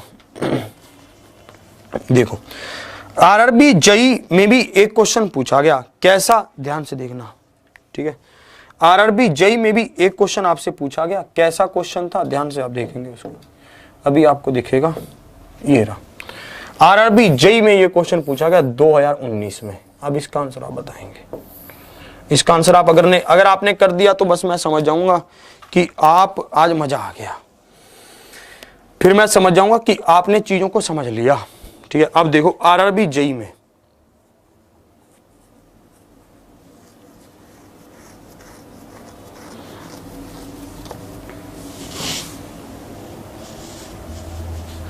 अरे कर लो, आरआरबी जेई में करो एक बार इस क्वेश्चन को देखो देखो देखो देखो। ठीक है, इसको ध्यान से समझो।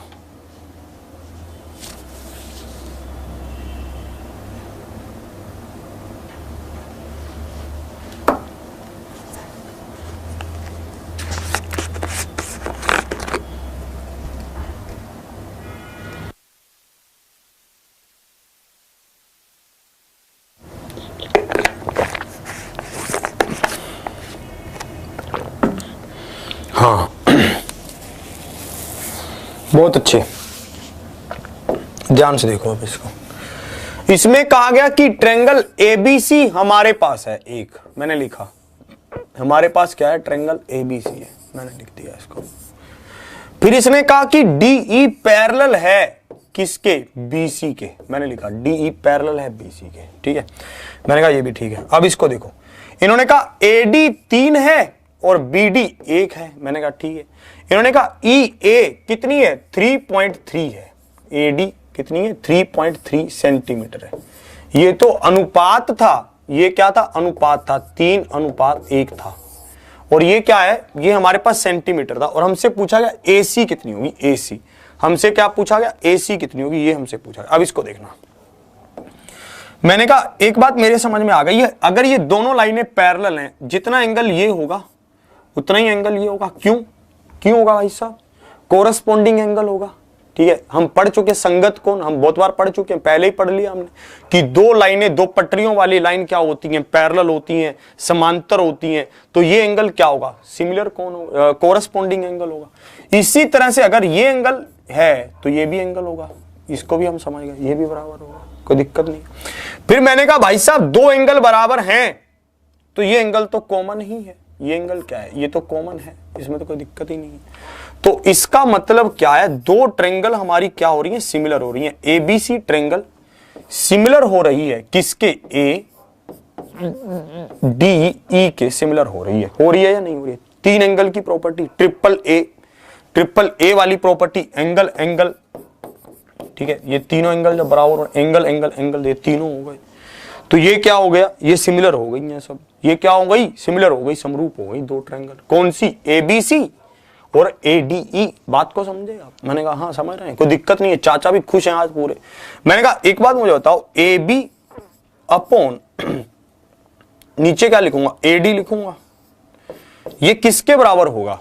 ठीक है, ए बी अपॉन एडी किसके बराबर होगा, आपने कहा एसी अपॉन एई के बराबर होगा कि नहीं होगा। देखो अब अगर इसका अनुपात 3:1 है तो ये इसका अनुपात क्या हो जाएगा, ये पूरा तो 4 हो जाएगा, फिर 3 और 1 4 हो गया। अनुपात ही अनुपात की बात कर रहे हैं, तो ये ए बी हो गया 4 और एडी कितना हो गया 3, और एसी हमें क्या करना है, निकालना है, और एई हमें कितना दे रखा है 3.3, तो ये कट गया। यहां पर क्या है 1.1 आ गया, यहां पर क्या आ गया 1.1 आ गया, तो एसी कितना आ गया 4.4 आ गया, एसी कितना आ गया 4.4 आ गया। Option B is the right answer.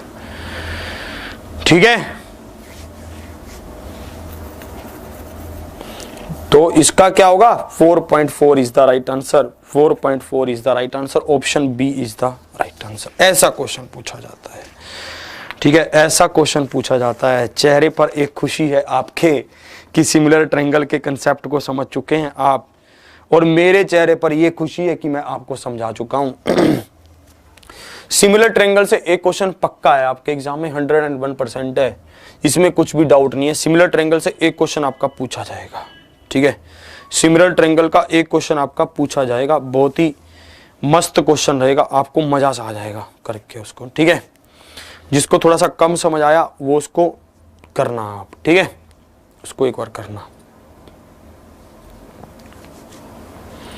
सी वाले नहीं मानोगे, निकालो डंडा, हैं सी वालों।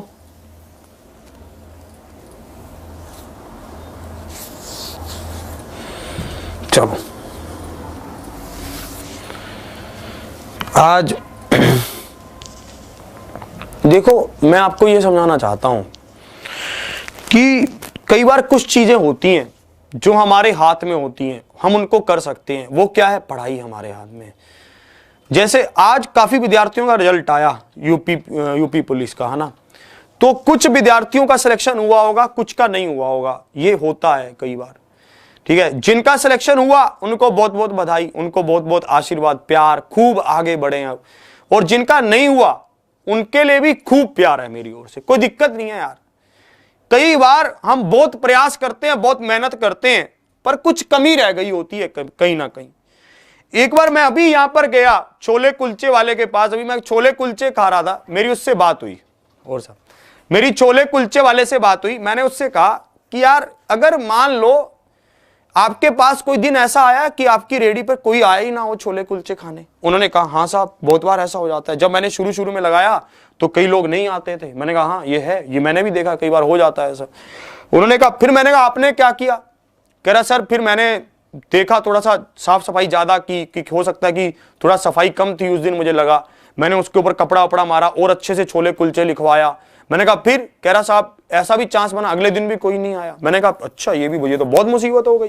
कह रहा हाँ साहब बहुत दिक्कत हुई। कह रहा एक दो लोग आए, उन्होंने खाया खुआ, फिर कुछ ज्यादा मजा नहीं आया। मैंने कहा अच्छा ये भी है। मैंने कहा फिर आपने क्या किया?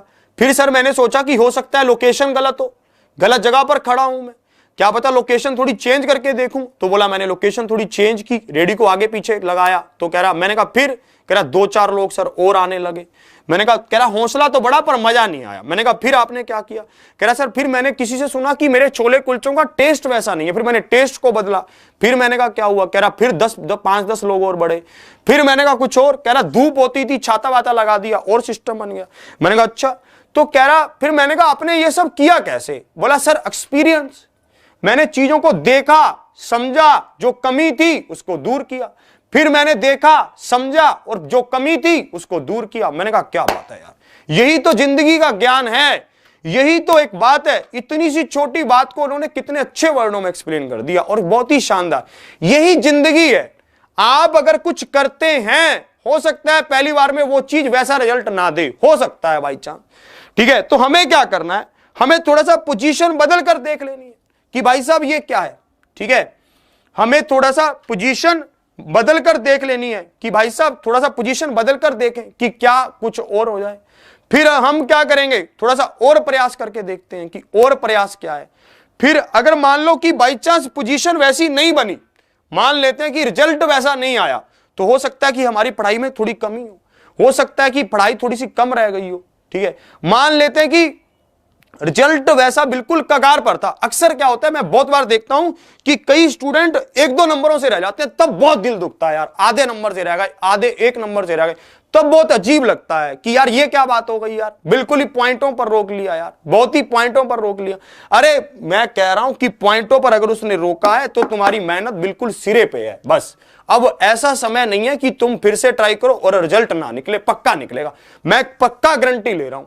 भाई साहब जिस दिन छोले कुलचे वाले ने रेडी लगाई होगी, उसने भी तो कुछ सोचा होगा, उसके मन में भी तो बहुत प्रश्न होंगे, चलेगा नहीं चलेगा, क्या होगा क्या नहीं होगा, पर उसने वो काम किया ना, सीखा, अनुभव लिया और उसने अपना काम चलाया। मैं भी आपको यही कहना चाहता हूं, सीखिए, चीजों को समझिए और समझकर उसके अंदर क्या कमियां हैं उसको दूर करके आगे बढ़िए। ये जिंदगी है साहब, आज नहीं तो कल रिजल्ट जरूर आएगा और हम उस रिजल्ट को लेकर रहेंगे अपने दम पे, इस बात को आप भूले नहीं। मैं बस इतना कहना चाहता हूं, जिनका सिलेक्शन हुआ है वो आगे की तैयारी करें अच्छे से, जिनका नहीं हुआ एक बार फिर से जुट जाएं। यूपी पुलिस का आपके पास कोर्स भी आ गया है, यूपी पुलिस का आप कोर्स लीजिए, दरोगा बन के निकलेंगे, बहुत ही शानदार कोर्स चल रहा है। आप उस कोर्स को परचेज भी कर सकते हैं, ऐप पर भी, यूट्यूब पर भी, जैसा आपका मन करे यार। कोई उसमें वो नहीं है कि वो लो या ऐसे करो, नहीं यार, जैसा आपका मन करे। आपने अगर किसी से सुना है वहां पे अच्छा मिल रहा है तो आप ले लीजिए, 1000 रुपए, कोई दिक्कत नहीं है, ठीक है। तो आज की क्लास को यहीं तक रखता हूं। मनोबल मत तोड़ें, हमेशा आपके साथ एग्जामपुर, अभिनंदन सर, विवेक सर हमेशा आपके साथ, कोई किसी तरह की दिक्कत नहीं है, हमेशा आपके साथ।